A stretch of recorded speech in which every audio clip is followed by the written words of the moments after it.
Estamos iniciando o projeto Letras em Foco. Prestigie a primeira rodada de apresentações com 2 palestras, a primeira intitulada A Erotização, Sacralização do Corpo em Adélia Prado, a segunda com o título O Perdão, a Reconciliação e o Horizonte da Ecologia Integral. Reflexões a partir de narrativas de Bento Rodrigues.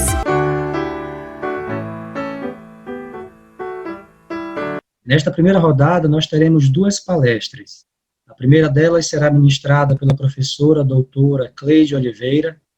A palestra da professora Cleide Oliveira tem como título A Erotização, Sacralização do Corpo em Adélia Prado. Ela é doutora em estudos de literatura, fez estágio pós-doutoral na Faculdade de Letras da Universidade de Lisboa, possui larga experiência no ensino de literatura brasileira e atua principalmente com os seguintes temas: linguagem poética e discursividades místico-eróticas na literatura contemporânea, Jorge Bataille, Hilda Hilst e Adélia Prado. Nós já nos cumprimentamos, mas aproveito, antes de anunciar a segunda palestra, para cumprimentar novamente a professora Cleide. Professora Cleide, boa tarde, seja bem-vinda. A segunda palestra de hoje será ministrada pelo professor Dr. René Dempes. Essa palestra terá como título O Perdão, a Reconciliação e o Horizonte da Ecologia Integral. Reflexões a partir de narrativas de Bento Rodrigues. Ele é professor e psicanalista, doutor em teologia e pós-doutor pelas seguintes universidades: a de Freiburg, na Suíça, a Universidade Católica Portuguesa, em Braga, a Universidade de Varsóvia, na Polônia, e pela PUC do Rio. Também aproveito a oportunidade para cumprimentar o professor René. Boa tarde, professor René, seja bem-vindo. Boa tarde, Ansley, boa tarde a todas e a todos, prazer estar com vocês. Ótimo. Então, nós iremos para a nossa primeira palestra, a de hoje, não se antes avisar os nossos participantes que as perguntas serão feitas ao final das 2 palestras, e que para isso podem também estar utilizando o serviço de chat do aplicativo Zoom. Professora Cleide, passa a você a palavra. Boa tarde de novo, agora oficialmente, né? Eu vou começar com... minha apresentação hoje é sobre Adélia Prado, mas sobre uma parte da obra da Adélia que é pouco falada, pouco estudada, eu acho, de maneira geral, que é a prosa. Então, eu quero falar sobre os livros dela de prosa, tirando os livros que são infantis, né, são 7 livros em prosa, eu quero falar um pouco sobre eles, e o tema seria a erotização, sacralização do corpo. A erotização e sacralização, porque são 2, é uma contraparte, né? É erotizado e é sacralizado, é um processo que vai acontecer em todos os livros de prosa da Adélia, e eu quero falar um pouco sobre isso hoje. Então, para começar, essa é a Adélia, né? Para quem não conhece, não sei se é necessário falar um pouco sobre ela, mas ela é mineira, divinopolitana, que por coincidência é a minha cidade. Ela nasceu em 35, então tem 85 anos, né? É isso. Ainda escreve, está sempre aí na mídia, dando entrevista, falando.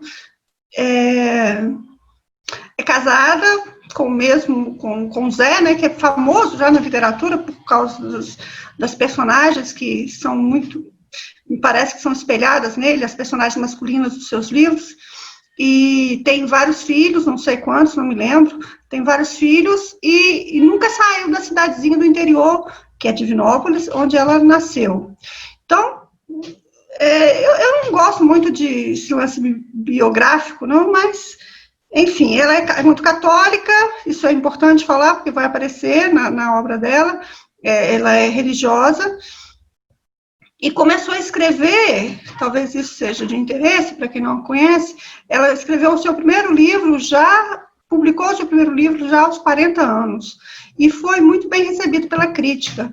Ela foi recebida foi muito aclamada por vários, né, de nossos poetas, como o Carlos Drummond de Andrade, como o Afonso Romano Santana, que elogiaram muito sua obra. Então ela já começa um pouco tarde, diríamos assim, mas começa bem recebida. Enfim, se alguém tiver alguma curiosidade depois sobre a vida dela, se eu puder responder, eu vou passar para frente. Então, uma coisa que é comum na crítica de Adélia, sobre a sua obra, quer dizer, é falar sobre a importância do corpo, que o corpo, principalmente o corpo feminino, nela ele adquire. Então, o Ítalo Morricone, por exemplo, ele toma a poesia da Adélia Prado como um exemplo do que ele denomina de sujeito marcado a priori, que seria aquele sujeito que tem as marcas do seu tempo. Então, são marcas de gênero, marcas de classe, marcas da esfera pública de maneira geral. Então, dentre essas marcas, a marca do gênero, né, aquelas inscritas no corpo, são as mais significativas. E no caso da Adélia, geralmente, ela trabalha num universo muito feminino. Então, assim, essas marcas no corpo são em um corpo feminino. Outra crítica de Adélia, que é a Eliana Unes, da PUC, vai dizer que em Adélia o corpo é uma sensibilidade, o corpo com a sua sensibilidade é uma antena poderosa da expressão de Deus, e não refúgio ao demônio. Então, quer dizer, ela é uma forma de expressão do divino e não refúgio do demônio ou ao demônio.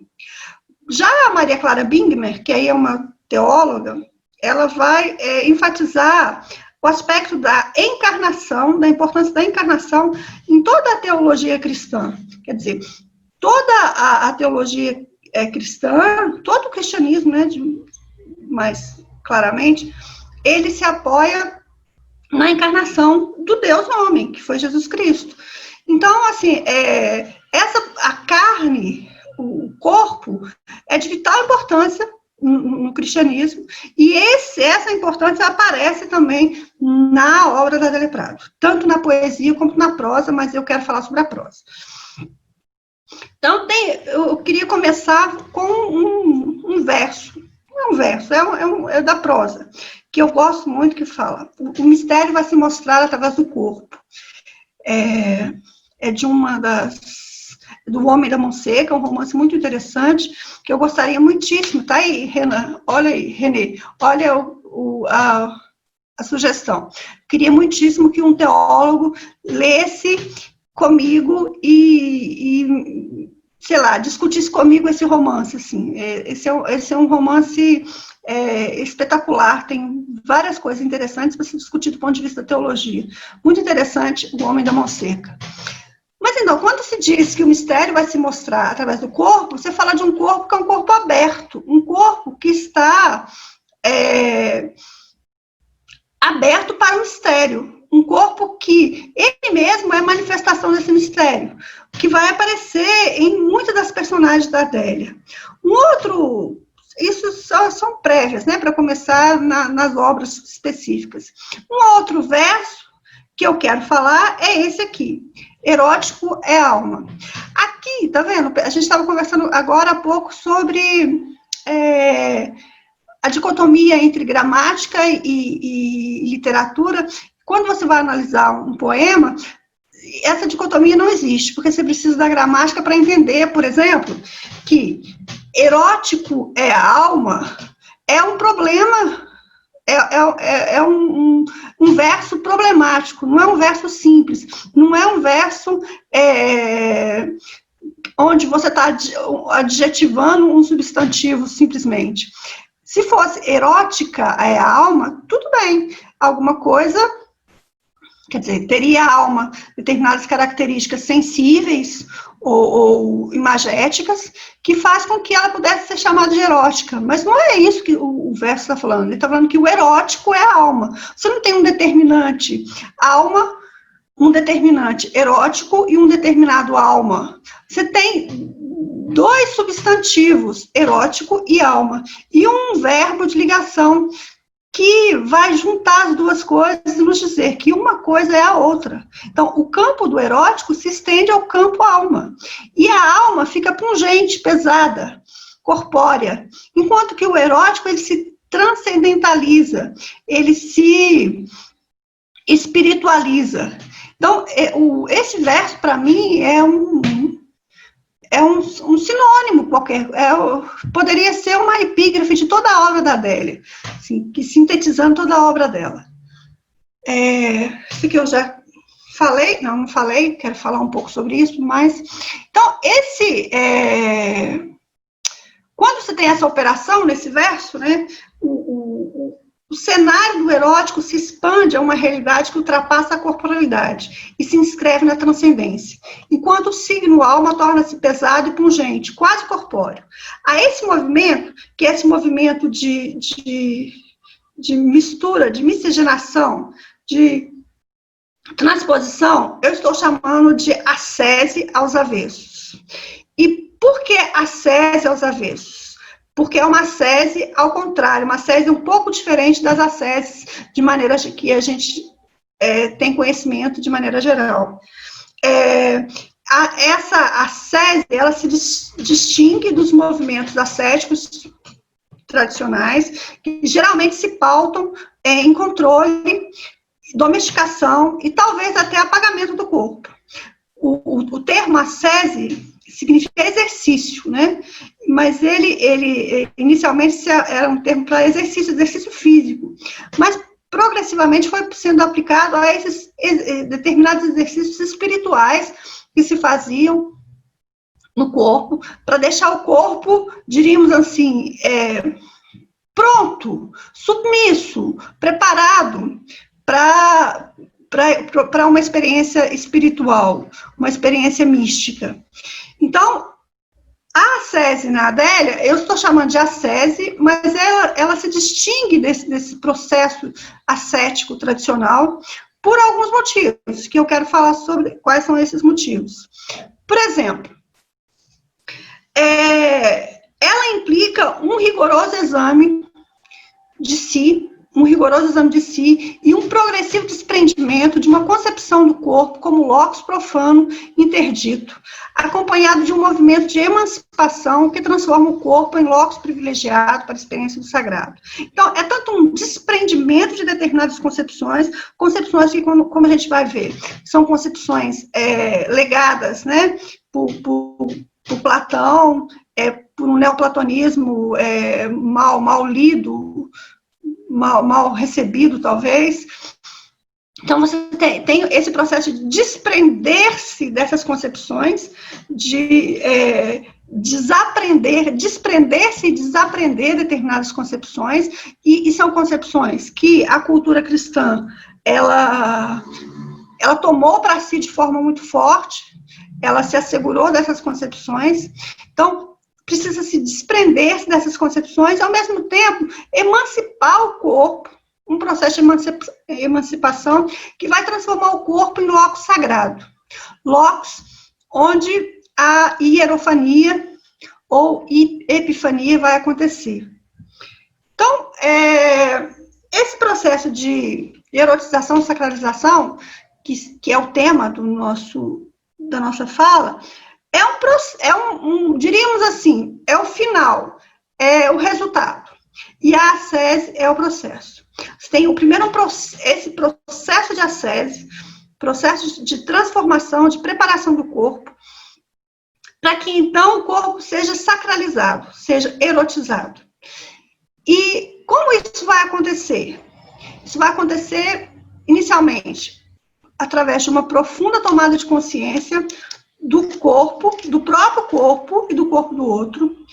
Essa consciência de si tem a ver muito com a revelação da humanidade do Cristo. A gente vai ver para frente um poema que fala sobre isso. Então, assim, Cristo é o paradigma, Cristo, Deus homem, o que é ainda assim, uma espécie de um mistério pasteurizado, né?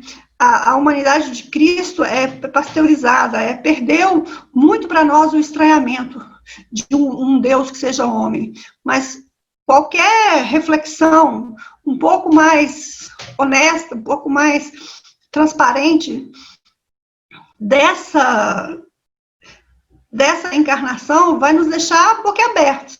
E é isso que vai acontecer muito na prosa da Adélia, essa reflexão sobre a humanidade do Cristo. Então, primeiro, tomar consciência dessa corporalidade, que vai se espelhar na humanidade do Cristo. Segundo, essa ascese negativa, que vai ser uma ascese não de negar o corpo, de deixar de comer determinados alimentos, deixar de beber, deixar de fumar, não transar, não dançar, não fazer isso, não fazer aquilo. Não nesse sentido, mas no sentido de que é uma ascese dos pressupostos que neoplatônicos, que o Oriente, dos pressupostos neoplatônicos que o Ocidente tomou para si. Aí por influência mesmo de Platão. Se tem mais alguma coisa que eu queria falar? Tá. Então, o objetivo dessa palestra é mapear, no conjunto da prosa da Adélia, esse processo de inversão dessa dialética platônica, corpo e alma, pela via da sacralização e erotização, tendo como pano de fundo o périplo de algumas mulheres que são as personagens adelianas. Então, são essas personagens, são 7 livros, eu estou com eles aqui na minha mão, né? Esse aqui tem 5 livros e mais 2 livros. Essas personagens são personagens que parecem a mesma pessoa, porque parece uma mesma mulher em processo de autoconhecimento, de autorrevelação. É como se fosse um romance de formação, com a distinção que, essa é uma citação da Eliana Yunes, né, que eu esqueci de colocar aqui, o aprendizado nas personagens da Adélia acende lucidez de gozo e dor, porque fala um pouco desse processo, vai ser tanto alegria, gozo, como vai ser dor. Enfim, eu queria falar um pouco sobre os romances de maneira geral, eu fiz algumas anotações aqui, deixa eu lembrá-las, tá. Os primeiros 5 romances que estão nesse livro, eles são muito parecidos mesmo. Às vezes parece a mesma pessoa. E as semelhanças são, sei lá, vamos falar um pouco das semelhanças. Você tem sempre, o personagem principal é uma mulher, sempre. Uma mulher em torno de 40, 50 anos, né, meia idade. Uma mulher que tem sempre um marido, que é um homem sempre muito companheiro, muito amigo, muito que participa muito com ela da sua vida, mas ao mesmo tempo é um homem que parece já ter alcançado esse processo de autoconhecimento, de autorrevelação, tipo assim, já é um homem já inteiro, completo. Além do marido, ela tem sempre uma mulher, uma amiga, que é uma amiga que divide com ela esse processo espiritual, porque é um processo espiritual, né? É um processo de conhecimento de si, que é um processo espiritual. Além disso, tem sempre, isso é importante falar, tem sempre um outro homem, um ou mais de um, ou vários, que são os objetos de desejo. Esses personagens são interessantíssimos, porque eles aparecem na poesia como Jonathan. Jonathan é o único, né, na poesia, quem já leu a Adélia, conhece Jonathan. Jonathan é um objeto, às vezes Jonathan é Jesus, às vezes Jonathan é um outro homem qualquer, às vezes Jonathan é o poeta. Mas, então, na poesia, Jonathan, na prosa, vão ser vários homens que são também objetos de desejo. São homens com os quais a personagem tem uma relação platônica, sempre platônica, mas muito erotizada. Além disso, você tem uma ambientação também que é igual, né? Todos os livros se passam numa cidade pequena, do interior, personagens muito religiosos, num cotidiano muito miúdo, assim, você não tem grandes acontecimentos, você tem pequenos acontecimentos no dia a dia, e uma personagem que é a protagonista que reflete sobre esses acontecimentos. Além disso, um tema comum em todos eles é o que eu falei, né, que é o que eu estou tentando mostrar para vocês, é esse drama de aceitar o corpo, porque, como eu falei antes, o processo de desprendimento, de ser capaz de abdicar, de deixar esses pressupostos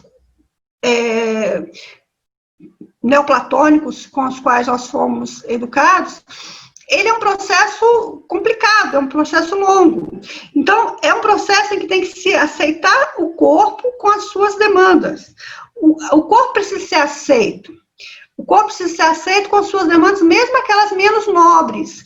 Tanto que uma coisa que vai ser falada muito em quase todos os livros da Adélia, ela usa um termo que vai ser uma metáfora para esse processo, que é a analidade, né? É preciso aceitar a analidade. E aceitar-se a si mesmo é também aceitar ao outro, aceitar o corpo do outro, não é o corpo modelo de academia, é o corpo que fede, que chora, que fica doente, que fica velho, que enche de ruga, o corpo que adoece, já falei que adoece, né?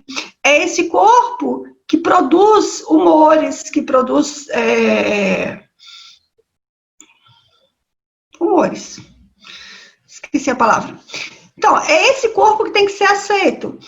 Aceitar o corpo é uma coisa, isso é tão interessante e é tão bonito, porque é uma coisa que fala, uma vez eu estava falando sobre a Adélia e alguém disse assim, mas isso já é cartas marcadas, não é mais necessário falar sobre isso, já época de feminismo e tudo, não precisa mais falar sobre isso. Precisa sim, porque o corpo que se põe como modelo é o corpo modelo, é o corpo perfeito.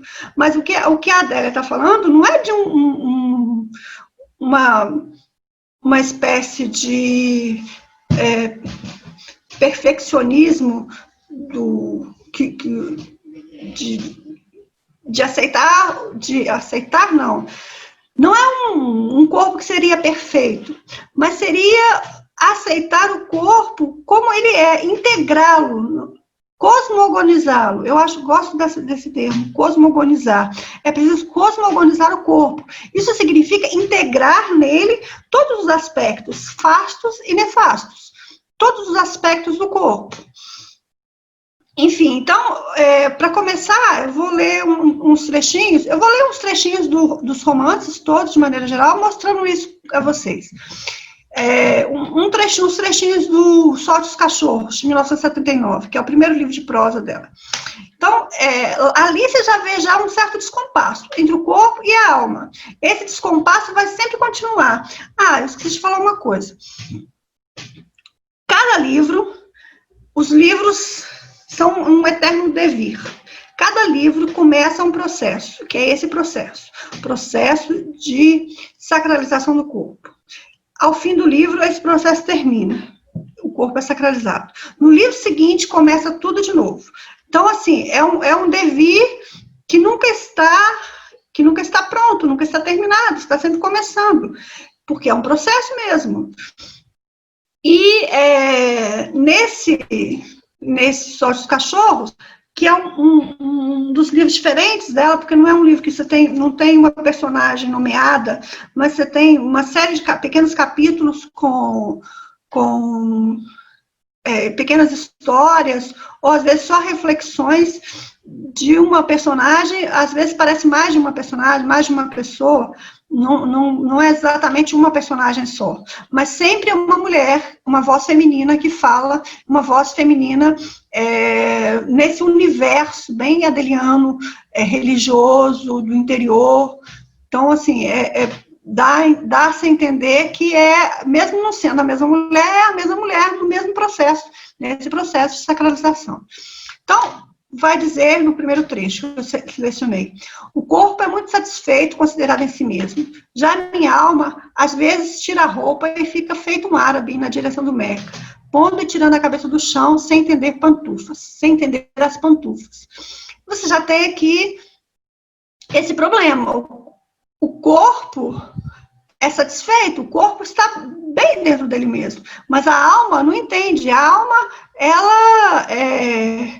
ela tem questões, ela tem problemas, ela tem ponderações que fazem com que ela não seja tão satisfeita com ela mesma.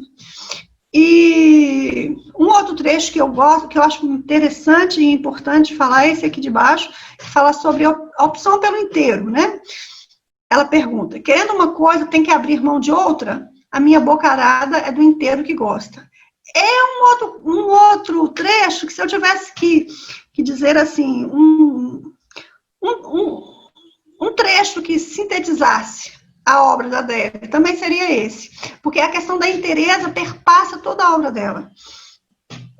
A questão do inteiro. Então, assim, mesmo quando se fala do corpo, é o corpo inteiro. Não é o corpo retirando determinadas partes. Não é o corpo retirando determinados âmbitos dele. Mas é o corpo inteiro. E é sempre o inteiro. E isso lembra algumas místicas, né? Porque uma das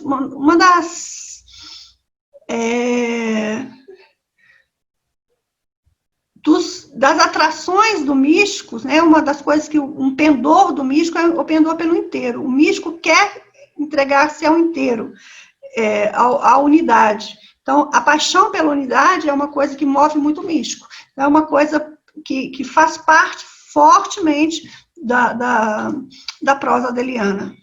E, por fim, um outro trecho: eu quero é o seio de Deus, quero encontrar Abraão e me insinuar junto dele. Até ele perder o juízo e vir fazer um filho, que terá muitas terras e ovelhas. Percebam, por que eu coloquei esse trecho aqui? Porque há uma opção pela religiosidade concreta na Adélia, que eu acho fantástico, assim, eu acho muito bonito. Você vê isso muito na poesia, principalmente nos 2 primeiros livros, O Coração Disparado e Bagagem. Na poesia você vê essa opção pelo concreto, pelo sensível. E aqui, quando se fala de religiosidade, né, Abraão, para quem não sabe, é um dos patriarcas, né, pai de Isaac, e ele o que se quer é o seio de Deus, mas é o seio concreto. Quero encontrar Abraão e me insinuar junto dele. Então, é um mundo muito concreto. O mundo religioso é um mundo muito concreto. É um mundo, não é um mundo espiritualizado. É um mundo da concretude mesmo, da vivência humana. O próximo livro que eu gostaria de falar é esse, Cartas para um Vitral, que é um dos livros mais bonitos, eu acho, de Adélia, de prosa. Há um livro que há um desconforto grande entre a própria corporalidade e a busca por essa integridade do corpo redimido. O corpo tem que ser redimido da sua analidade. Ela usa esse termo várias vezes. O corpo tem que ser redimido e há um desconforto nisso, né? Aí eu queria ler 2 trechos. Está aqui me atrapalhando. Vocês me... consegui. Enfim. Deus me prova às vezes um gosto de cadáver na boca. Eu sinto gosto de cadáver. Sei que é cadáver, gosto e o odor confundidos em minha boca. A morte viva se nutrindo em mim. Esse é o primeiro trecho, quero ler os 2 juntos. Quando recuperava a alegria, Glória ficava íntima e descobria, desde toda a vida, o medo, o sentimento de culpa não a preservavam, antes a endureciam. Mas estar alegre era possuir um corpo, possuir intimidade. Seu corpo não era mais feito de partes, mas uma só coisa harmoniosa, ajustada, digna de amor e de amar, fazer os outros felizes. Então você tem duas instâncias, né? Dois lugares. Um lugar onde o corpo tem gosto de cadáver, onde se sente o gosto de cadáver na boca, né? O gosto da própria temporalidade, é quase como o tempo nos dizendo que vai passar e que seremos cadáveres. E, por outro lado, tem momentos, instantes em que Glória descobria que o corpo não era mais feito de partes, mas uma só coisa harmoniosa. Então, o corpo inteiro sem fragmento, e o corpo com gosto de cadáver, são dois movimentos que vão aparecer nesse livro muito fortemente, e a personagem, até o momento final em que a personagem ela consegue passa por esse processo espiritual, né? E aí termina o livro num momento apoteótico em que ela diríamos assim, conquista esse corpo inteiro, esse corpo integral. Aqui é do mesmo romance, eu coloquei mais trechos. Vou ler, também é interessante porque mostra, reafirma meu argumento. A vida parecendo resumir-se em excrementos, odores, consistência e dejetos de matérias nojentas. O que era aquilo? Ela a ponto de adoecer, pensando coisas absurdas. O corpo de Deus que a gente come, também ele uma gruta de dejetos?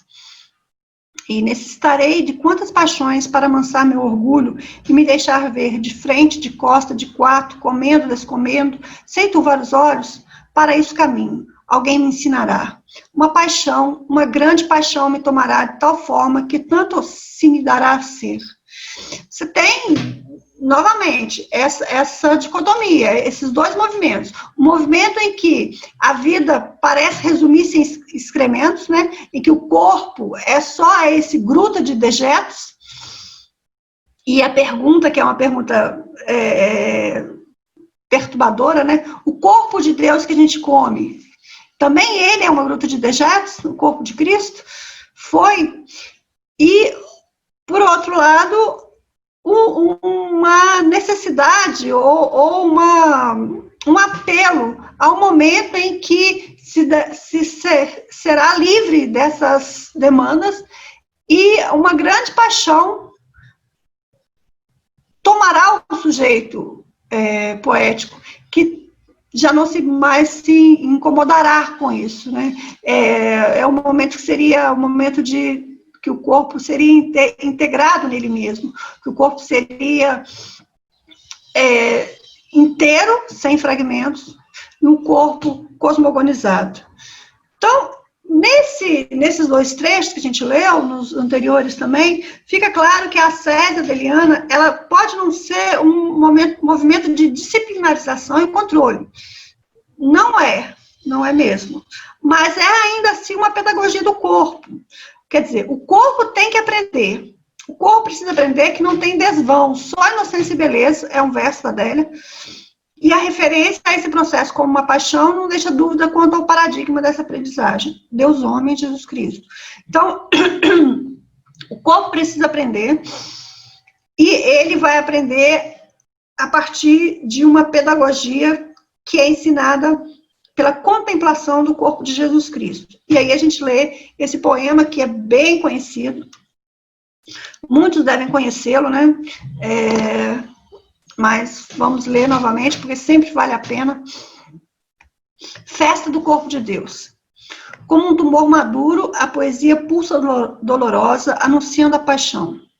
Ó crux ave, espes única, ó passiones tempori. Jesus tem um par de nádegas. Mais do que Yahvé na montanha, essa revelação me prosta. Ó mistério, mistério, suspenso no madeiro, o corpo humano de Deus.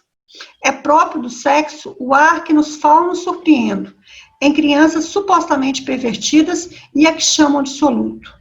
Nisto consiste o crime, em fotografar uma mulher gozando e dizer: eis a face do pecado.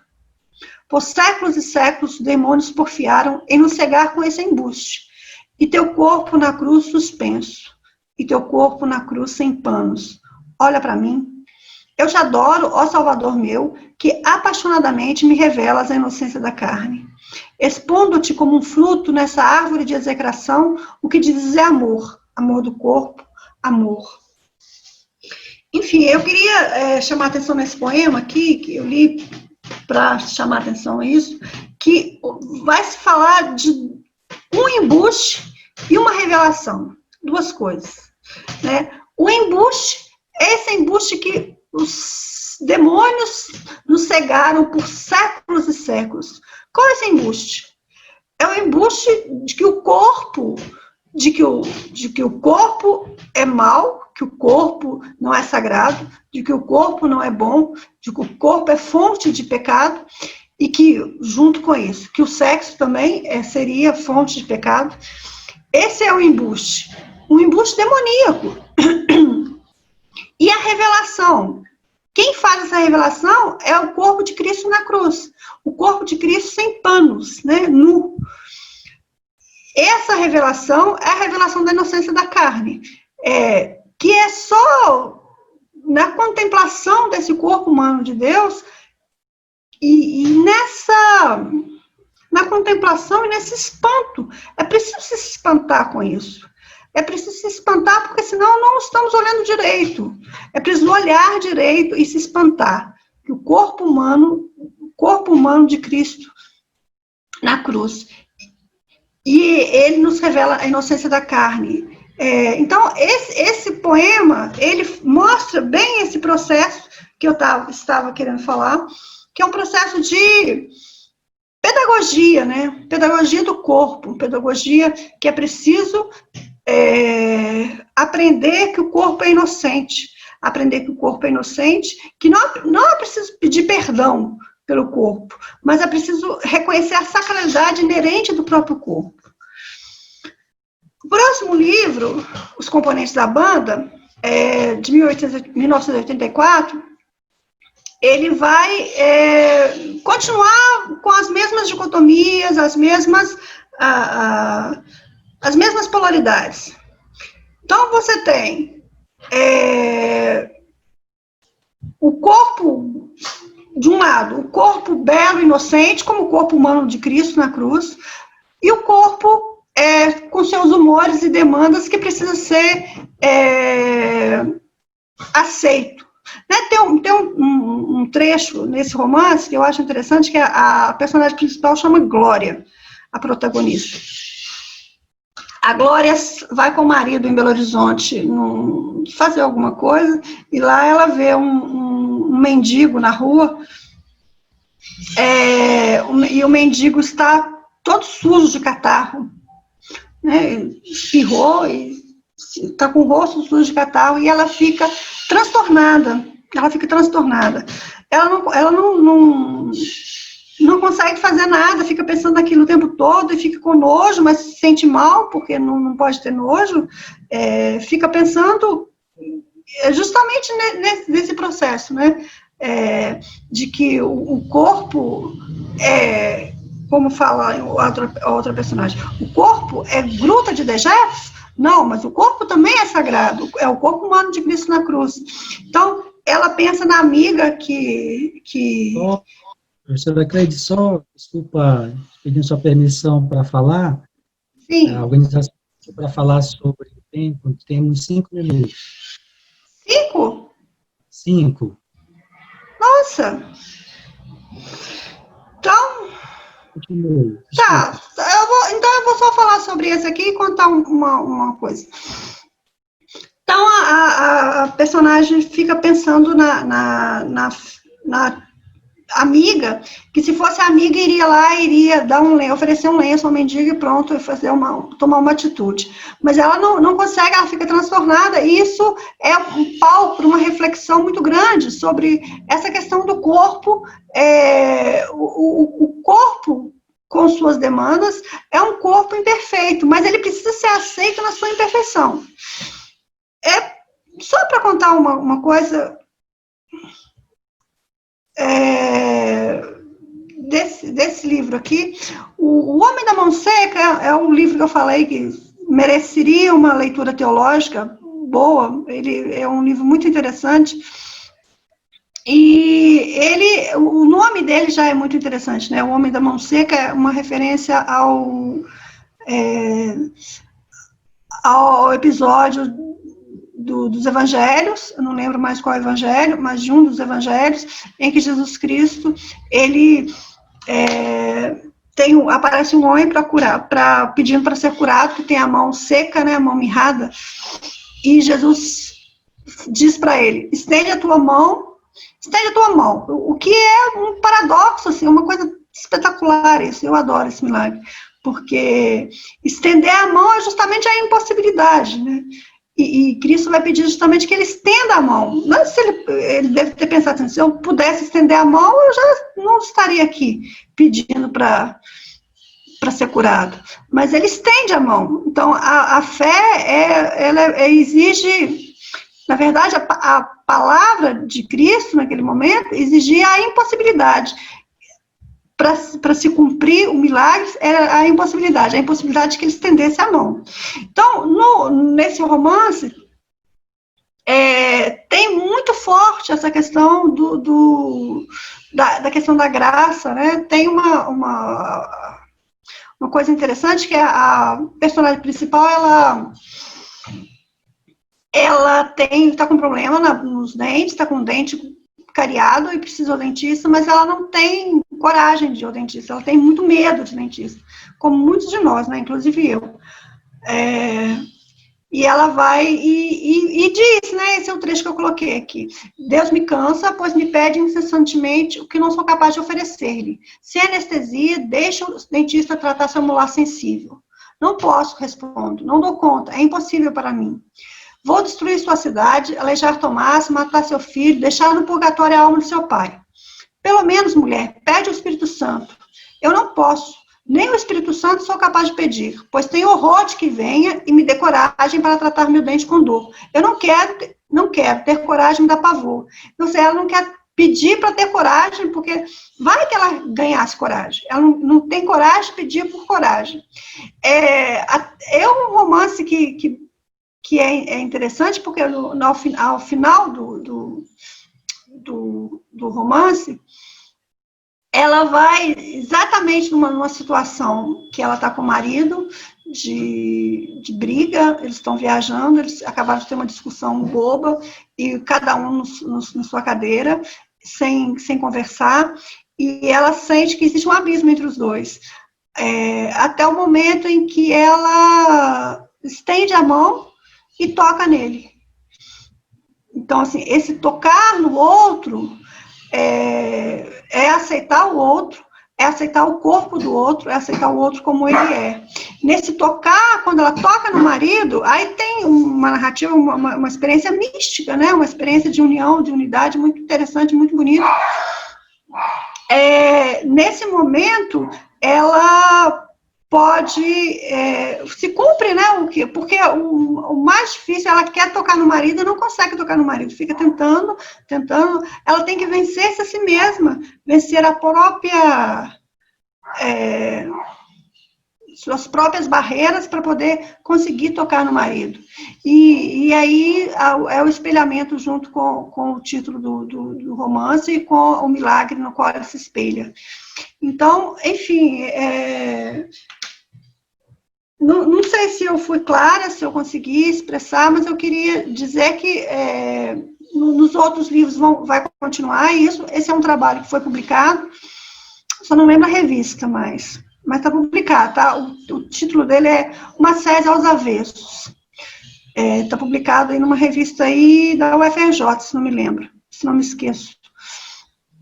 E eu trabalho todos os outros livros, nos outros livros quanto nesse, o mesmo processo de precisar cosmogonizar o próprio corpo a partir do olhar pelo corpo de Cristo, e aí, cosmogonizando o próprio corpo, aceita-se o corpo do outro, né? Aceita-se o corpo do mendigo catarrento, e pode-se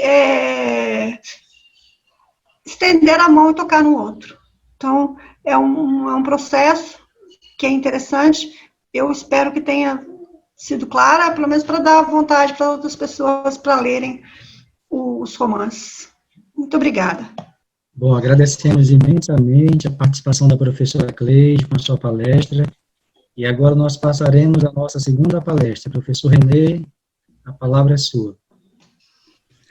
Certo, bom, primeiro eu queria dizer que é um grande prazer estar aqui com vocês, obrigado pelo espaço e parabenizar pelo evento e também pela fala muito instigante, né, e profunda da professora Cleide. Bom, o meu trabalho, ele vai numa linha teológica, psicanalítica, e eu vou mostrar um pouco da onde que ele veio, né, o perdão, a reconciliação e o horizonte da ecologia integral, reflexões a partir de Bento Rodrigues, em teologia, teólogo, filósofo e psicanalista. Esse trabalho, basicamente, é a convergência dessas três áreas, né? O perdão foi o tema da minha tese em teologia na Faculdade Jesuíta de Belo Horizonte, onde eu trabalhei a relação perdão e liberdade em Paul Ricoeur, a partir de Paul Ricoeur, mas em um aspecto teológico e também filosófico. E esse trabalho, especificamente, ele se dá a partir de atendimentos clínicos, psicanalíticos, que eu fiz durante 2 anos, com atingidos do distrito da cidade de Mariana, Minas Gerais, Bento Rodrigues, dentro de um processo para gerar relatórios, né? Então, é uma escuta psicanalítica, a ideia do perdão filosófico-teológico e também a questão da teologia, da ecologia integral, fundamentada na encíclica, ou inspirada na encíclica Laudato Si, do Papa Francisco. Então, essa convergência de temas, né? Eu vou ler algumas partes, eu fiz um texto, né? Então eu vou ler algumas partes para ficar mais claro.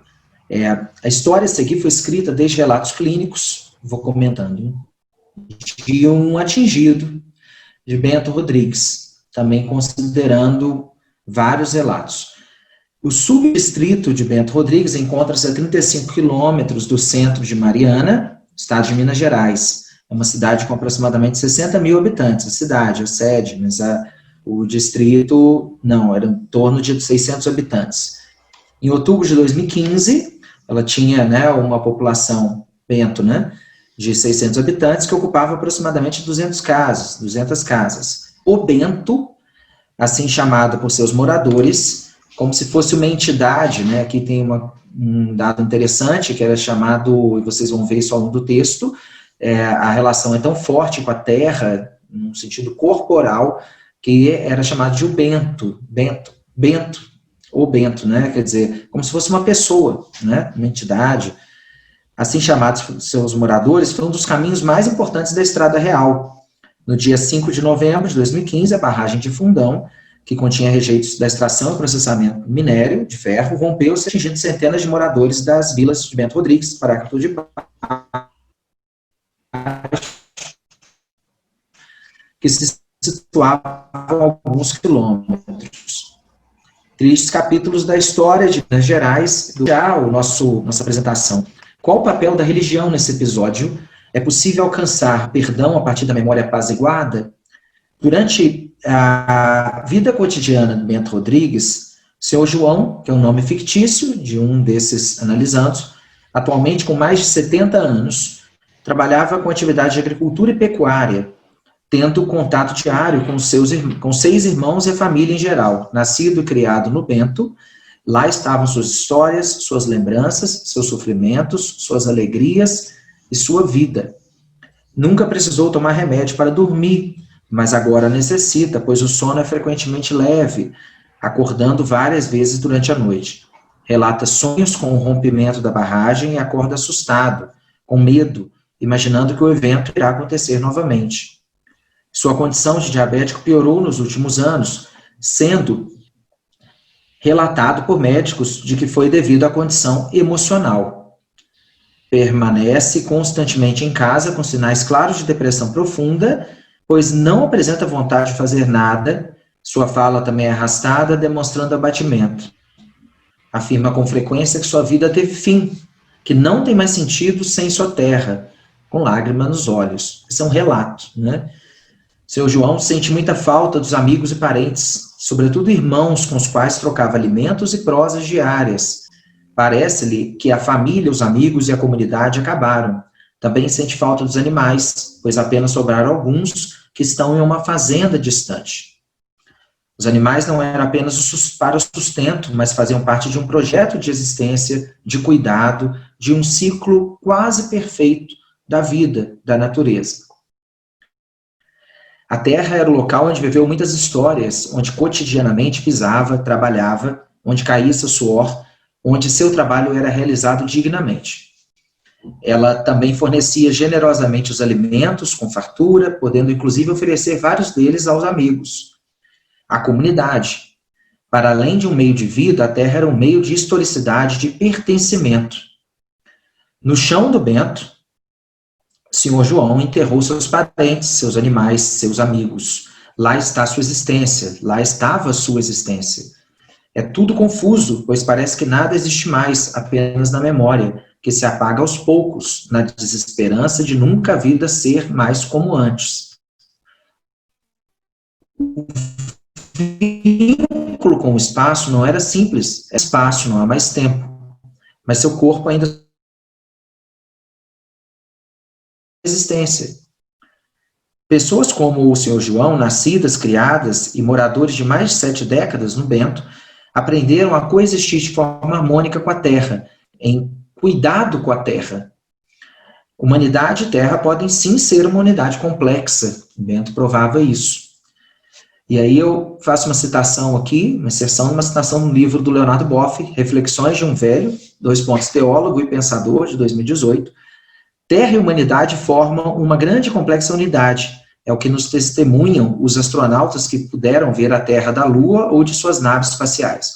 Essa visão de totalidade nos torna humildes e, ao mesmo tempo, orgulhosos por nos sentirmos parte do universo, aquele ser pelo qual o próprio universo se sente, se pensa e venera a fonte originária de todos os seres. A meu ver, se aplica muito à situação do Bento. Uma das maiores preocupações atuais é que do Sr. João, que não está morando em uma casa, que chama de morada própria. A casa tinha todo sentido simbólico, pois foi construída aos poucos, tijolo por tijolo, a cada ano de sua vida, buscando aumentar um cômodo, incrementando alguma melhoria. A casa é a segurança, mas não significa limite com a comunidade ou isolamento. Ao contrário, todos tinham livre acesso. A vida seguia seu curso, até que um dia a lama chegou. E a vida e seu sentido foram interrompidos. O trágico bateu à porta, junto com o sofrimento, sem saber exatamente o seu porquê. E aqui eu faço uma analogia com o livro de Jó, teologicamente na Bíblia, no Antigo Testamento. Como Jó, né? Um dos mais belos livros da Bíblia aborda justamente essa dimensão trágica humana. O poeta busca fazer de Jó um caso típico, porta-voz não somente de sua existência pessoal, mas de toda a humanidade. Jó não faz nenhum mal, não fez nenhum mal, e todo mundo se volta contra ele, parecido com a realidade do povo do Bento, que também sofreu, na sua inserção na sede da cidade mariana, preconceitos pela economia da cidade ter entrado em crise, em colapso, e essas pessoas tinham algum recurso de sustentação por parte de uma fundação criada pela empresa, né, que era mineradora, Samarco, né, chama-se Fundação Renova, né, mas gerou muito preconceito, gerou exclusão e tal, sem saber por quê, sem saber o porquê disso, que não cometeram crime algum, né. O livro de Jó dá a prova dessa limitação das ciências do homem. A invisibilidade do fenômeno central literalmente nos dilacera os olhos, mas foge sempre dos métodos de investigação leigos, tanto quanto das teologias ainda excessivamente sacrificiais, aqueles se situando sempre no prolongamento destas. A comunidade do Bento viveu injustiças em sua retomada catastrófica de vida. Muitos o culpavam os culpavam pela calamidade econômica que vivia a cidade de Mariana, dizendo que eles recebiam altos valores de compensação, o que não era verdadeiro. Além de não ser verdade, era sim, antes de tudo, uma injustiça, pois o que mais a comunidade queria era a retomada de sua vida cotidiana. Isso sempre parecia estar em um horizonte distante. Uma outra injustiça foi imputada a esse sofrido povo, que eles não deixaram antes suas terras devido aos riscos da mineração. Ora, a terra originariamente é do povo.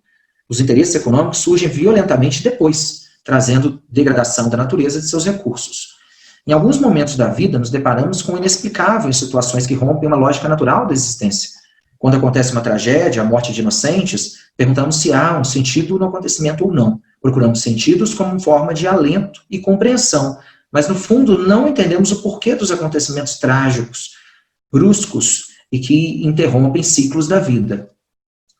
Presenciar um desafio teológico existencial. Como o justo pode sofrer? Presenciamos aqui um desafio teológico existencial. Como o justo pode sofrer se o mal não é fruto de sua falta? Que é uma pergunta por trás da teologia de Jó. Por que existe sofrimento do inocente? O mal parece ter origem puramente na condição humana. Em nenhum momento, ao longo dos diálogos, Jó menciona Satanás. Nem Satanás, nem nenhum de seus malfeitos. Talvez estejam demasiado presentes em seu espírito para que seja necessário aludir a eles? Sem dúvida, mas Jó alude a outra coisa e faz muito mais do que uma alusão. Insiste vigorosamente na causa de sua desgraça, uma causa que não é nenhuma das que o prólogo menciona, uma causa que não é divina, nem satânica, nem material, mas humana, apenas humana. Nos primeiros meses após a tragédia do rompimento da barragem, o Sr. João pensou que tudo fosse voltar rapidamente ao normal. No entanto, ao perceber que não seria assim, iniciou um processo de depressão que foi se aprofundando até alcançar graus mais elevados, configurando uma depressão profunda. Hoje não realiza nenhuma atividade de trabalho nem de lazer. O personagem Jó, ou o Sr. João e o povo do Bento, não cessa de falar de si mesmo ao longo de todo o livro. O autor, preocupado em invocar o abismo de sofrimento no qual se encontra mergulhado Jó, coloca o leitor diante da impossibilidade, porque diante da extrema dificuldade de falar de si nessa situação. Jó começa então a falar de si em forma de monólogo, porque então seus amigos começam sempre a falar de Deus. Eles não entram jamais em diálogo com Jó. Com isso, seria possível falar de Deus na situação do abismo?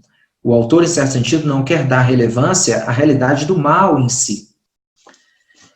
E aí entra aqui, como conexão, como interface, o papel da religião, né? A religião,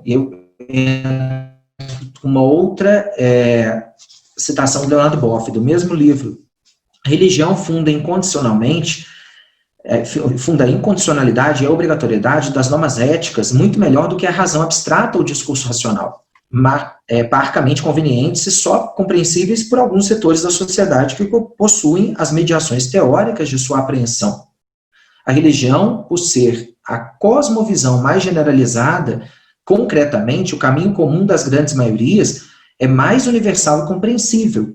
Ela vive do incondicional e procura testemunhá-lo como uma dimensão profunda do ser humano. Só o incondicional pode obrigar incondicionalmente. No entanto, é preciso chamar a atenção, fecha a citação, né, para elementos que podem trazer sofrimento e culpa por meio da religião. É preciso entender que o sentido que falamos anteriormente tem ressonância em cada indivíduo, em cada alma, em distintas conexões inconscientes. No cristianismo, por exemplo, como se trata de uma religião revelada, há exigência de interpretação e de acolhimento da palavra por cada ser, individualmente e comunitariamente. É preciso interpretar a mensagem diante dos desafios de cada época. Por isso, o cristianismo sincero não pode fugir jamais de seu horizonte, aquele da vulnerabilidade. E esse horizonte revela a condição humana, a de vulnerabilidade corpórea. Essa condição é justamente aquela que deu origem ao cristianismo, a da encarnação. O Verbo se fez carne, se fez humano, se fez corpo. O reino foi um reino invertido a partir dos pobres, oprimidos, vulneráveis. A fortaleza se mostrou na fraqueza, o poder no não poder, a vingança no perdão. As religiões constituem uma das construções de maior excelência do ser humano. Todas elas trabalham com o divino, com o sagrado, com o espiritual, mas não detêm o monopólio do espiritual. Ele é um dado antropológico da dimensão do profundo. Ocorre que as religiões podem se autofinalizar e se autonomizar, articulando os poderes religiosos com outros poderes ideológicos políticos. No caso do Senhor João, verificamos sinais de aceitação, de resiliência, ao afirmar que tudo o que está acontecendo foi Deus que quis. Mas, ao mesmo tempo, ressalta que não dá para entender completamente todo o acontecido. Parece uma mistura de revolta diante do trágico, mas, ao mesmo tempo, de medo diante do inexplicável, eis o lado violento do sagrado. É preciso acolher os sujeitos excluídos, que sofrem por causa do preconceito, da exclusão, da violência simbólica, da culpa, considerando as manifestações de uma corporidade pulsional e, ao mesmo tempo, frágil e desejosa de novas construções. No caso dos sobreviventes do Bento, muitos relatam ter sonhos com cenas do fim do mundo. Uma senhora, por exemplo, relatou diversas vezes ter sonhos repetidos com cenários apocalípticos, até mesmo com o vírus que afetou toda a humanidade. Isso antes da pandemia do coronavírus. O luto é um processo lento e doloroso, que tem como características uma tristeza profunda, afastamento de toda e qualquer atividade que não esteja ligada a pensamentos sobre o objeto perdido, a perda de interesse no mundo externo e a incapacidade de substituição, com a adoção de um novo objeto de amor. Já na melancolia, por exemplo, o ser humano vivencia uma situação de falta, uma sensação inconsciente de que alguma coisa não está no seu devido lugar em seu psiquismo. No entanto, ele não sabe exatamente o que é.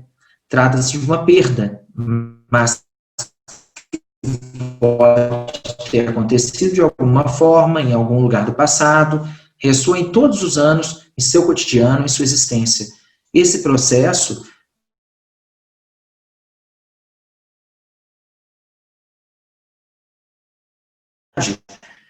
sua personalidade e alcançava níveis inconscientes, a perda representou melancolia profunda. O luto não foi possível, ou poderíamos dizer, foi e está sendo um processo complexo. Afinal, em poucos minutos, toda a comunidade e a história foram violentamente desconstruídas. As memórias, as fotografias, os relatos, as histórias, a terra, as plantações, né? Muitos não suportaram mais a nova existência imposta, desistindo da mesma. O número de casos de suicídio de sua tentativa foi alto. Outros não o fizeram, mas pensaram por diversas vezes. A culpa religiosa, em muitas situações, os mantinha vivos. Vivos sem sentido, entre aspas. Então, a proposta, né, que nós fazemos aqui é via de perdão a partir de narrativas possibilitadas do não dito. As pessoas que foram atingidas pela barragem, perderam suas terras, sua vida em plenitude, não tiveram a chance de construir. Isso é escuta em um lugar fundamental, um lugar que não vai preencher com uma reconciliação que não é deles, que não é o desejo deles, que foi o que é o que está acontecendo, né? Ela possibilita expressar a dor em sua essência, como ferida exposta. A partir da escuta é possível atestar as dores, as angústias, a melancolia, sem, no entanto, inseri-la em categorias racionais.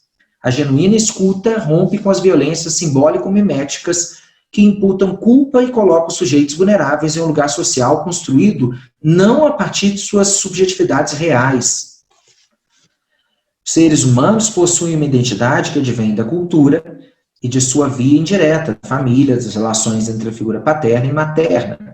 No entanto, nossas raízes, nossas lembranças de infância, daqueles momentos iniciais de constituição de identidade, são fundamentais para uma vida feliz e uma consciência apaziguada. É bom que nos lembremos de nossas raízes, de onde viemos. Nesse processo, dois aspectos são fundamentais: a relação com a comunidade em que estamos inseridos, as tradições e costumes vivenciados pelo povo, e a relação com o espaço público. O senso de pertencimento a uma comunidade é fundamental para termos refletida na cultura a nossa identidade. A cultura do Bento estava vinculada à terra, à natureza, aos animais. A criação e o ciclo da vida seguiu um caminho peculiar. A memória do povo se perdeu com a destruição de fotografias, pertences pessoais, casas, pastos, animais, lavouras, cachoeiras. Por isso, pertencer, por exemplo, a uma nação saber qual foi sua formação cultural, saber quais foram suas feridas ético-históricas e suas complexidades. No nosso caso, em uma cultura tão diversificada como é a cultura brasileira, é preciso identificar os traços e a riqueza. Para isso, é preciso também que identifiquemos o que são elementos de imitação da cultura, elementos miméticos, elementos violentos. E o povo que tinha uma cultura própria, que tinha uma identidade, perdeu violentamente, e agora, no processo de reconciliação, isso não foi considerado. Então, o perdão é distante nesse sentido. Por isso, é preciso cultivar a memória. No caso brasileiro, é preciso que não percamos o horizonte da memória de uma ferida histórica, por exemplo, ou várias, né? Cito aqui aquela da escravidão e da exclusão dos indígenas. É trágico imaginar que as terras das Minas Gerais seriam palco de massacres cruéis da população negra e, séculos depois, das pobres comunidades rurais. O Brasil viveu e cultivou marcas profundas da escravidão em sua identidade, que pode ser presenciada pela exclusão, pela desigualdade, pelo preconceito, que reflete em outras circunstâncias e eventos históricos. Não podemos repetir erros do passado, e só podemos fazer isso com a ajuda da memória. Dentre alguns grupos, a memória é ferida, tem a presença de sangue e sofrimento.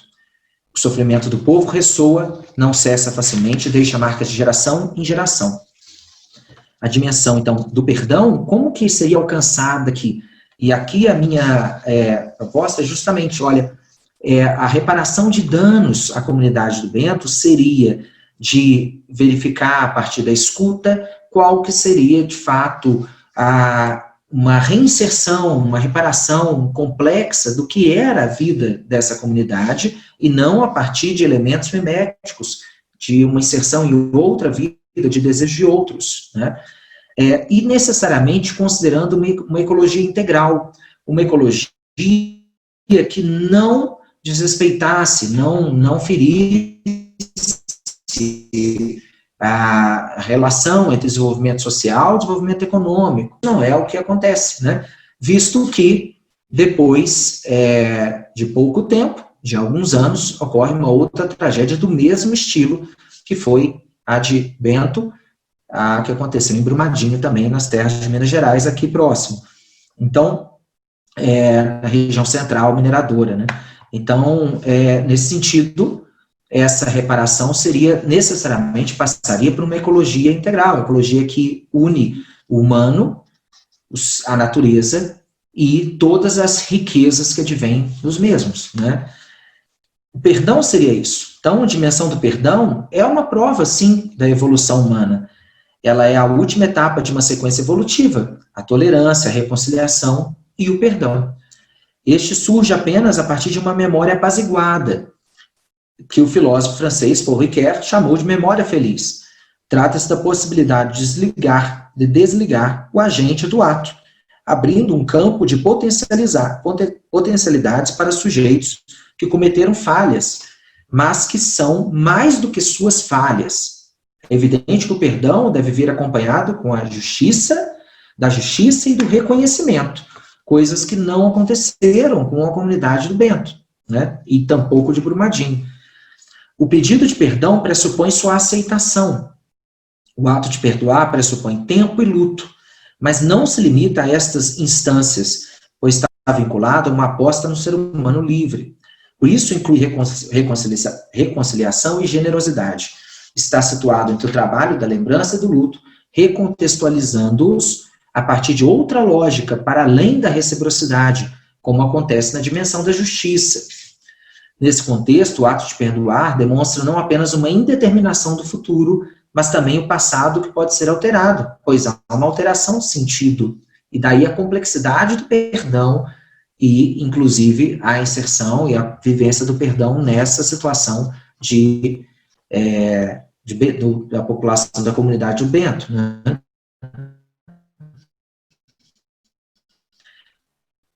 Para a vítima confrontada com a irreversibilidade do perdão, pela irreversibilidade, o perdão é primeiro a manutenção do apelo ser configuração e de se distanciar. Dentro dessa abordagem aparece a mensagem: O amor se torna realidade diante dos elementos trágicos da culpa, da ação que feriu. O perdão à comunidade do Bento passaria por um caminho diferente, que não foi alcançado, é ainda um horizonte. A comunidade e sua vida cotidiana. Os anos se passaram, o povo foi colocado na cidade, no urbano, porque é uma violência, sem o chão, sem seu fundamento, sem seus vínculos. Perdeu-se a terra e perdeu-se a comunidade. A reconciliação proposta não parece ser suficiente. A construção de casas em um local... Finalizando. Então, o Horizonte de Perdão se transforma de um mundo mais pacificado e mais feliz, porque ela aporta e o desenvolve, sendo recurso contra o mal, que deve ser entendido como ação, a violência, a desigualdade, o preconceito, e etc. Ela se desenvolve na mutualidade expressiva de um e outro homem desde a origem, do mais íntimo do corpo e da alma do homem, até o mais profundo de que ele mesmo pode conservar do mundo, do si e da origem. Ela é conhecida como portando em seu paroxismo suas capacidades de emoção, de atenção, de memória, de imaginação, de ser e de prometer, de decidir, de conhecer e de reconhecer.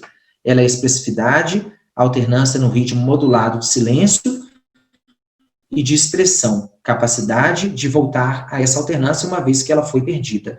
Então, finalizando, a história de Bento Rodrigues foi uma história de uma reconciliação mal feita, de uma violência simbólica, mimética, que tem origens nas raízes históricas da exclusão brasileira, da nossa história, e que a proposta de um horizonte de perdão e um horizonte passaria por uma ecologia integral, por uma reconciliação no sentido mais amplo, mais profundo, de pensar o todo, de pensar o cosmos, o homem integrado, teologicamente integrado, não com uma carga antropocêntrica, como muitas vezes o cristianismo de forma violenta o fez, mas o cristianismo mesmo também pode ser diferente disso, pode apostar num caminho de uma ecologia integral, uma proposta, por exemplo, de Francisco, então, que é um caminho do perdão e da reconciliação mais genuínos, né? E no caso do Bento, essa reconciliação deveria vir com uma proposta de não violência, de não preenchimento mimético, a partir da escuta psicanalítica, que é aquela escuta, por exemplo, que não preenche. E o conceito, ele não vem, como muitas vezes o discurso racional, que traz essa violência, e como foi objeto de conceituação dessa população. Então, o horizonte de perdão passa pela ecologia integral, passa pela justiça, pela reconciliação e por uma memória apaziguada. Era isso. Muito obrigado pela atenção. Bom, queremos agradecer mais uma vez a ambos os professores, a professora Cleide e o professor Renê, por participarem, por prestigiar o nosso evento e trazerem para nós reflexões sobre os temas aqui apresentados. Nós passaremos agora ao nosso momento de interação e eu tenho uma pergunta para a professora Cleide, depois também tenho uma para o professor Renê, e depois irei abrir para os nossos participantes também fazerem as suas perguntas. Professora Cleide, eu queria falar um pouco sobre a atualidade desse processo de inversão em Adélia Prado, né, da dialética platônica que nós aprendemos, né.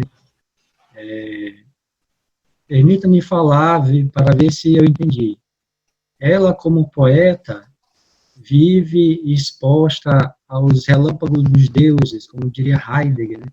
E você até cita isso em um artigo seu, ou seja, ela tensiona a linguagem, pois a poesia é essa núpcia dos contrários, ou do aparentemente contrário, às vezes somos nós que tornamos as coisas contrárias, de modo que no caso, erotização e sacralização. E até você citou, né, citando a poesia dela, dizendo o erótico é outro, nesse caso, né? Eu queria que você comentasse um pouco sobre a importância desse pensamento do todo, de aceitar o outro, principalmente, né, na atualidade em que vivemos, né, nesse Brasil em que vivemos, de divergência política, divergência religiosa, divergência ideológica. Vou colocar em outras palavras, para tentar melhorar. É válido dizer que esse processo visto na poesia de Adélia Prado pode se espraiar da arte para a nossa vida real e nos ensinar sobre a aceitação do outro, de tentar conciliar os contrários, né? Essa conciliação que nós até vemos em cosmovisões mais antigas, como a cosmovisão hindu, a tibetana, e até mesmo dentro do hermetismo, né, com suas leis que se fala do todo. É válido pensar dessa forma? Tá? Eu acho que a Adélia, nada na Adélia é diferente do que é no cristianismo, diríamos assim, que é o núcleo forte do cristianismo. Ela não está falando grandes novidades, ela está falando coisas que são muito próprias do cristianismo. Essa coisa só que são coisas que talvez nós nos esquecemos, coisas que não ficaram claras, talvez. Eu estou fazendo aqui uma defesa do cristianismo, e eu nem sou cristã. Eu não sou cristã, mas eu acho realmente bonito o jeito de conceber a relação entre o um e o outro no cristianismo. Deixa eu contar uma história que eu queria ter contado de um dos livros dela, um episódio. Tem uma personagem que tem uma vizinha que é muito pobre. Eu não lembro o nome do personagem, eu acho que é Violante, mas não tenho certeza.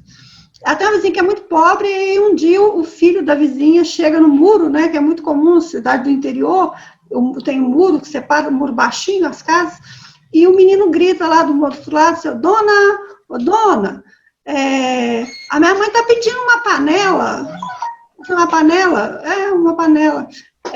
que viu que ela tinha um monte de panela lá no quintal, né, onde que colocava para secar, e aí ela fica com raiva daquilo, fica assim, mas também é cristã, e tipo, eu preciso dar, porque eu sou cristã e tudo, então o certo é que dê a panela, ela não tem coragem de negar, mas ela não dá a panela com tampa, ela dá só a panela e não dá a tampa.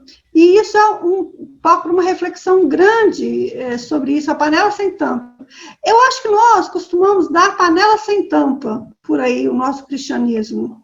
Está muito panela sem tampa. A gente não está se dando todo, integral. Estou falando enquanto religião mesmo, assim, enquanto cristianismo. O nosso cristianismo está muito, muito fraquinho. Mas eu acho, e mesmo quem não é cristão, eu não sou cristã, mas assim, e mesmo para quem não é cristã, isso pode ser fazer uma reflexão.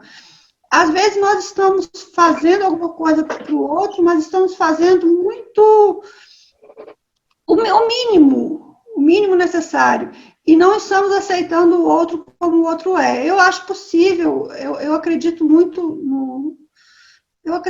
no afeto. Eu acho que é possível, sim. Mas isso passa por uma aceitação de si mesmo. Né? Enquanto nós tivermos coisas, tivermos visões fantasiosas a nosso respeito do que nós somos imortais, que nós não ficamos velhos, que nós vamos ter sempre 20 anos e vamos ser lindos, maravilhosos. Isso, enquanto tivermos esse tipo de concepção, não vamos conseguir aceitar o corpo do outro, né? O corpo que é a integralidade do outro, né?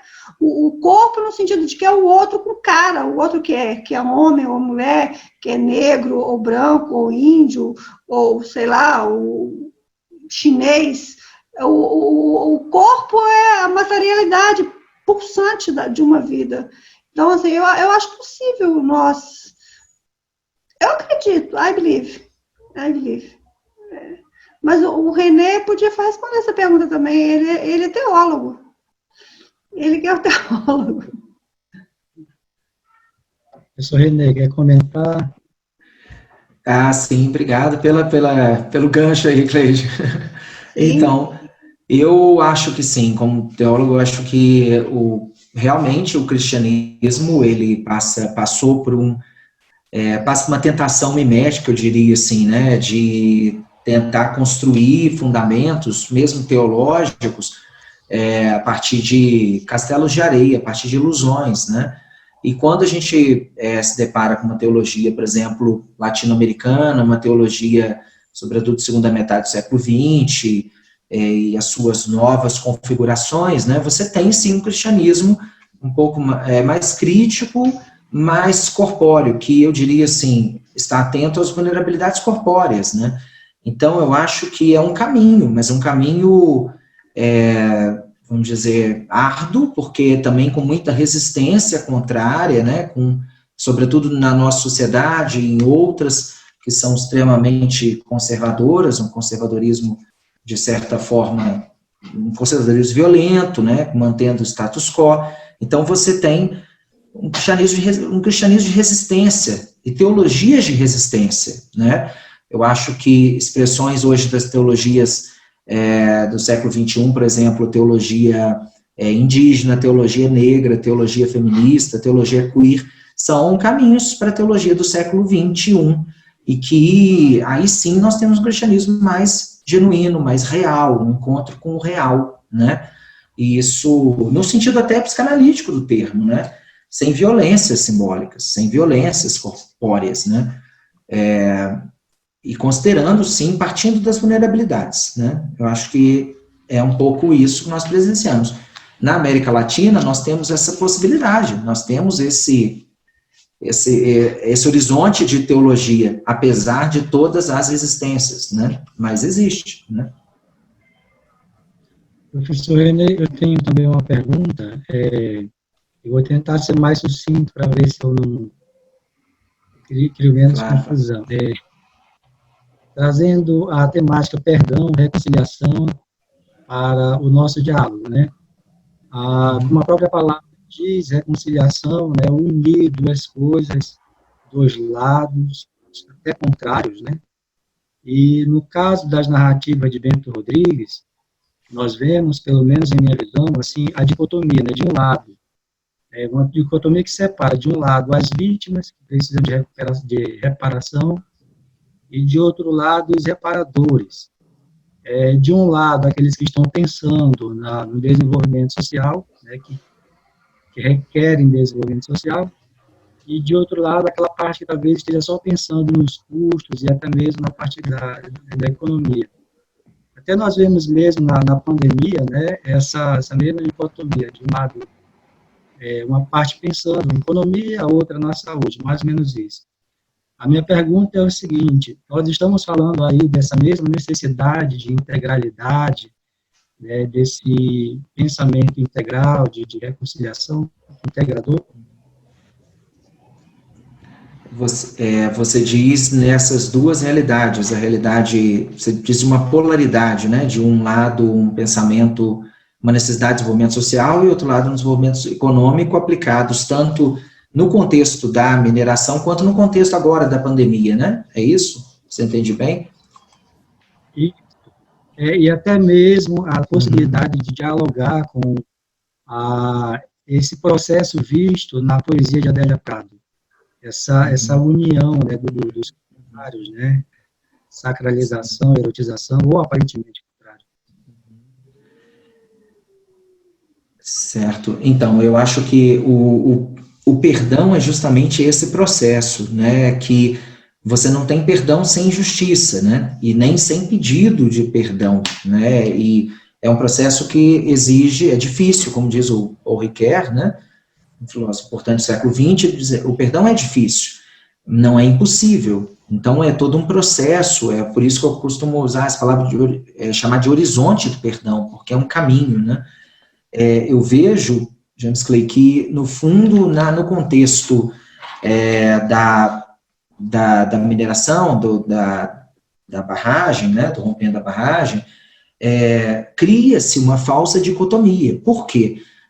nas realidades, e eu acho que é uma realidade que em alguns contextos da realidade amazônica também é vivida, né, de vocês, talvez possam falar também sobre isso.